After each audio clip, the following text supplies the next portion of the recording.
بسم اللہ الرحمن الرحیم۔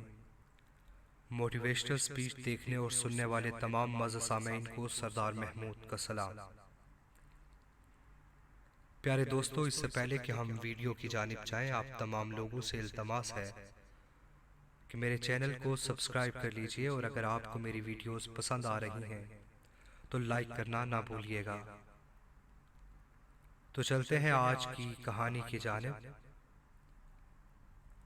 بہت پہلے جب ہر جگہ بادشاہ ہی حکومت کیا کرتے تھے، ایک مرتبہ ایک بادشاہ اپنے ایک ملازم سردار سے ناراض ہو گیا اور اسے دربار سے نکال دیا اور حکم دیا گیا کہ تم دن رات اپنے گھر میں ہی پڑے رہو، نہ کہیں باہر جا سکتے ہو اور نہ ہی کہیں کام کر سکتے ہو۔ یہ بظاہر معمولی حکم تھا، کیونکہ دن رات گھر میں پڑے رہنے، کچھ کام کاج نہ کرنا اور فارغ وقت گزارنا بہت مشکل ہوتا ہے۔ ویسے بھی ایک آدمی ایک ہی جگہ اور ایک ہی قسم کے لوگوں میں رہتے رہتے گھبرا جاتا ہے، اور تو اور بہت وحشت ہوتی ہے، وقت کاٹنا دوبھر ہو جاتا ہے۔ چنانچہ اس کے ساتھ بھی ایسا ہی ہوا۔ وہ سارا دن پڑا رہتا اور کوئی کام نہیں کر سکتا تھا۔ سردار بہت پریشان تھا، کیونکہ اس کے بچوں کے پیٹ بھرنے کا سوال تھا۔ جب وہ گھر سے باہر قدم نہیں نکالے گا تو بیوی بچوں کو کھلائے گا کہاں سے؟ اتفاق سے کچھ دنوں کے بعد بادشاہ، وزیر اور شہزادے بلائے گئے۔ سردار کو ایک ترکیب سوجھی تو اس کی آنکھیں چمک اٹھی۔ اس نے اپنی بیوی کو پڑوس میں ایک قیمتی جوڑا لانے کے لیے بھیجا۔ وہ پڑوس سے قیمتی جوڑا لے کے آئی۔ سردار نے مانگے کا قیمتی جوڑا جلدی سے زیب تن کیا اور گھر سے نکل پڑا، اور شان سے چلتا ہوا شاہی دربار میں جا پہنچا۔ درباری سمجھے کہ کوئی معزز مہمان ہے، اسے لے جا کر بڑے ادب سے دوسرے بڑے لوگوں کے ساتھ کرسی پہ بٹھا دیا۔ سردار کرسی پہ بیٹھ گیا، دربار شروع ہوا، جشن کی تمام رسمیں ادا کی گئیں، اور اس کے بعد دسترخوان پہ اعلیٰ قسم کے کھانے رکھے گئے۔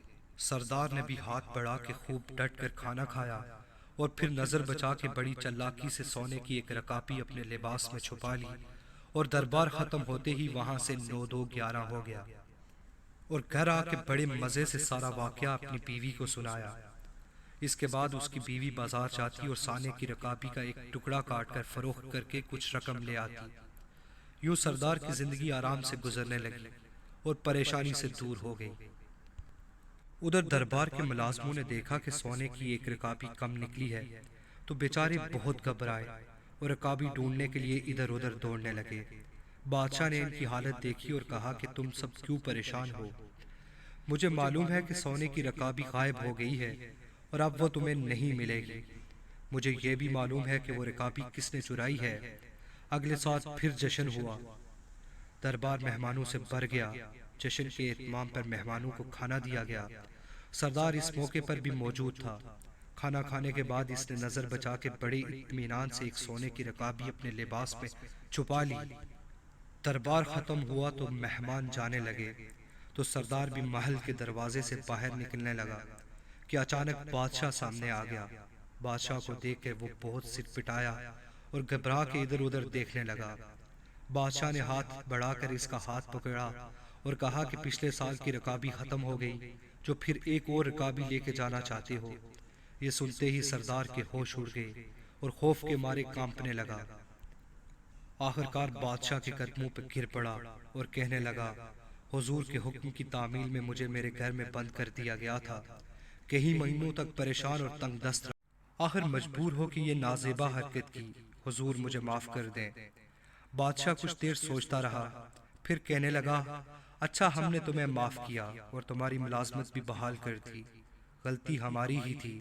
ہم نے حکم ہی ایسا دیا کہ آدمی بھوک اور تنگ دستی سے مجبور ہو کے چوری کرنے پہ آمادہ ہو جاتا۔ اگر ہم تمہیں گھر میں قید نہ کرواتے تو شاید تم ایسی حرکت کبھی نہ کرتے۔ جاؤ، اب ایسی حرکت کبھی نہ کرنا۔ چوری بہرحال بری حرکت ہے۔ بادشاہ اور سردار دونوں نے غلطی کی تھی، دونوں نے اپنی اپنی غلطی تسلیم کر لی، اور دونوں کو آئندہ کے لیے عبرت ہو گئی۔ کہتے ہیں پھر سردار نے کبھی چوری نہ کی اور نہ ہی بادشاہ نے کبھی کسی کو ایسی سزا دی۔ معزز سامعین، اگر آپ کو میری ویڈیوز پسند آ رہی ہیں تو پلیز لائک کر دیجئے اور میرے چینل کو سبسکرائب کر لیجئے۔ اللہ حافظ۔